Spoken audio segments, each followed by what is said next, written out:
Hey, what's going on, guys? So Nottingham Forest are closing in on the signing of free agent Cheikhou Kouyate. I shit you not, lads. I'm even starting to have dreams about Forest transfer activity at this stage. There's a new name every bleeding day, but I've got no complaints about that whatsoever. The Senegalese international is currently undergoing a medical, and it was reportedly of interest to both Anderlecht and Monaco until Forest owner Evangelos Marinakis personally stepped in and convinced him to join the club. The length of the contract is unknown at the time of recording this, but unlike Jesse Lingard, it'll certainly be longer than a year, as a dispute over time frame is what led to his departure from Palace in the first place, with the club offering him a 12-month extension, while Kouyate's representatives were looking for at least double that. For those unaware, this fella has well and truly been around the block. He moved to Belgium as a 17-year-old after being scouted by a tin pot club called FC Brussels, where he made a mere 10 appearances before having to leave because they refused to pay him 3 months' worth of wages.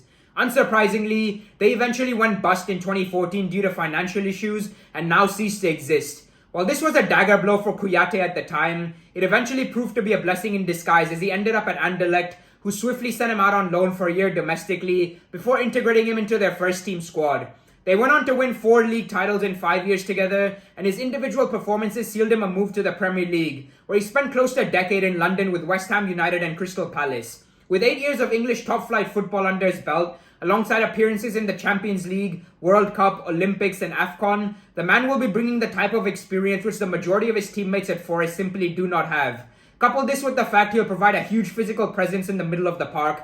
I mean, seriously, no one in their right mind would fuck with this bloke. And you're likely to find Steve Cooper singing Kumbaya during his team talk for West Ham on Sunday. Because I tell you what, this might just be the final piece of the jigsaw when it comes to the midfield. In regards to what you can expect to see from Kouyate, the man is capable of seamlessly switching between defense and midfield, as showcased by the fact he's been utilized as a centre half as well as a number 6 depending on the need of the hour, which will provide Steve Cooper with tactical flexibility to tweak his formation both in-game as well as against specific opposition. He isn't showing signs of age either, both visually and statistically speaking. In fact, he's arguably a more intelligent player now than he's ever been before due to an improved reading of the game, which makes him an incredible interceptor of the ball while sitting in front of the back four.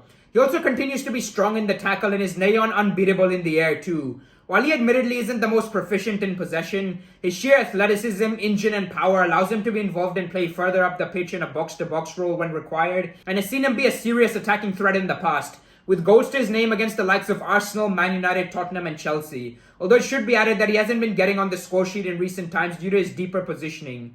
His presence and tenacity allows him to be the heart of the engine room and get stuck in throughout the 90 minutes. My only criticism would be that he does have a tendency to get himself booked, with 59 yellow and 5 career red cards to his name thus far. That more or less comes with the territory, however, and he more than makes up for it with his ability to cope with the sheer intensity of the Premier League week in, week out. In conclusion, this is a very sensible move by Forest to try and bring some balance to the side. The likes of Big Sam, Slavan Bilic, Roy Hodgson and Patrick Vieira have only ever had positive things to say about Kouyate's selflessness and willingness to sacrifice himself for the team. So despite everything he's achieved in the game, he won't be one to moan, even if he finds himself on the bench or out of the matchday squad altogether. A member of the coaching staff at Palace went as far as to say, Kouyate's role in helping new signings and lifting spirits has been crucial to both young and experienced teammates who continue to benefit from his infectious character, which just goes to show you that his influence off the pitch may very well prove to be just as important as it is on it. He did land himself in hot water for backing Idrissa Gana Gueye's stance of refusing to wear LGBTQ rainbow colours by calling him a real man and in turn appearing to support homophobia. Needless to say, this was bang out of order but ultimately comes down to religious beliefs and education, or a lack thereof, rather than personality, and one can only hope he understands why his take on the subject matter at hand was wide off the mark in the near future. With all these new signings, it'll be difficult to know until the turn of the year what Cooper's preferred 11 is, and I'm looking forward to seeing what he has in mind for these next couple of weeks, and whether or not Kouyate will come into the fold right away. Cheers for tuning in, guys. As always, I really hope you enjoyed the video. If that is the case, please do consider giving it a like, and subscribe for more football and Forest related content. I'll make sure to release the Emmanuel Dennis video sometime tomorrow, as well as any other signings you go on to make over these next couple of days. Take care and enjoy your weekend. Peace.